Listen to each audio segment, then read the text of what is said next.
Namuhla surprise munhu wa mina. Hello baby. Hello love.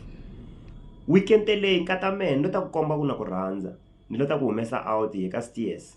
Sorry baby, swi nge koteki mani fambi ti tavern. Awu fambi tavern.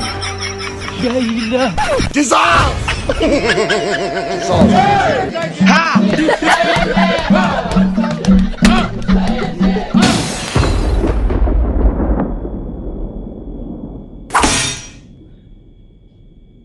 Hello kokwani. Hello ntukulu. N'we mani rhandza hey.